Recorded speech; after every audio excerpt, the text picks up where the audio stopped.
ഇതെങ്ങനെ ഉണ്ടാക്കുന്നു, വ്യൂവർഷിപ്പ് എങ്ങനെ ഉണ്ടാക്കുന്നു എന്നുള്ളത് ഇപ്പോൾ പറഞ്ഞല്ലോ. നിങ്ങളെ കൈവ് കേടെന്ന് പറഞ്ഞല്ലോ, വ്യൂവർഷിപ്പ് കുറഞ്ഞത് നിങ്ങളെ കൈവ് കേടെന്ന് പറഞ്ഞല്ലോ അല്ലേ. എന്നാൽ ഞാനൊരു കാര്യം പറയട്ടെ, ഞാനൊരു കാര്യം പറയട്ടെ, വ്യൂവർഷിപ്പ് ഉണ്ടാക്കൽ വ്യൂവർഷിപ്പ് ഉണ്ടാക്കൽ ആ കൈവ് തൊപ്പിക്കുണ്ട്, ഓനുണ്ടാക്കി.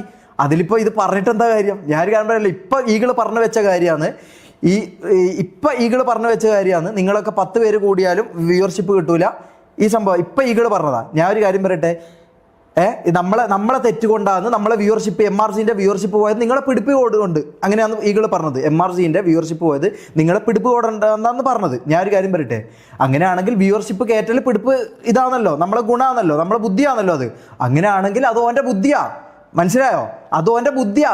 കോൺട്രവേഴ്സിയോ വാട്ടവർ ചെക്കൻ ഈ പറഞ്ഞ വ്യൂവർഷിപ്പ് കയറ്റിയോ അതോൻ്റെ ബുദ്ധിയാ. അതിനെ അപ്രിഷിയേറ്റ് ചെയ്യണം. അതിന് കണ്ട ഈ പറഞ്ഞ പോലെ ന്യൂഡിൽസ് കയറ്റിയെന്നും മറ്റേ മുളക് പൊടി വാരിയിട്ടെന്നും ഇങ്ങനെ ഒന്നും ബായ്ത്താളടിച്ചിട്ട് യാതൊരു കാര്യവുമില്ല. കഴിവുള്ളവർ വ്യൂവർഷിപ്പ് കയറ്റും, എങ്ങനെയും കയറ്റും. അതാണ് ഇപ്പം ഈകള് പറഞ്ഞ കാര്യമാണത്. ഞാൻ മാത്രമല്ല പറഞ്ഞത്, ഈകള് പറഞ്ഞ കാര്യമാണത്. ആണോ?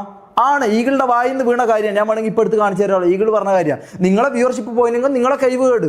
അങ്ങനെയാണോ പറഞ്ഞത്? അങ്ങനെയാണെങ്കിൽ നമ്മൾ വ്യൂവർഷിപ്പ് ഉണ്ടാക്കുന്നത് നമ്മളെ കഴിവാണ്.